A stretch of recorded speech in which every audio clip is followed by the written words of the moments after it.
ইয়া রাব্বুল আলামিন, এই দুঃসময় রাত্রে বেলায় রে মাওলা, দেশের অবস্থা ভালো নয়। এই দুঃসময়ে রাস্তা দিয়ে ঢুকে পড়েছি রে মাওলা, তুমি দয়া করে আল্লাহ নিজ গুণে ক্ষমা করে দিয়ে সই সালামতে বাড়ি পৌঁছায় দেওয়ার ব্যবস্থা করে দাও।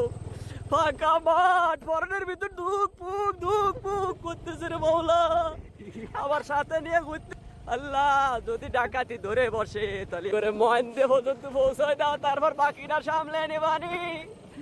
আল্লাহ তুমি দয়া করে মাফ করে দাও ইয়া রাব্বুল আলামিন। আল্লাহ মেহেদির মুখের দিকে আল্লাহ এবার এই যাত্রায় তুমি দয়া করে মাফ করে দাও। আল্লাহ কি রাস্তা, মূর্তি ভাই, এই যে ডান পাশে দেখতেছেন শ্মশান, এই শ্মশানে তো কঙ্কাল আইসা যদি কয় এই শালার ধর।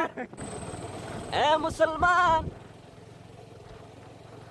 ইয়া যেন বন দেশানিস হানিস, তুমি কোথায় বলো? আমরা তো এক অচেনা রাস্তায় ঢুকে পড়েছি। অচেনা রাস্তায় ঢুকে পড়ে গলার ভিতর শুকিয়ে গেছে। দেখছো কিভাবে গলা কাটতেছে ভাইতে।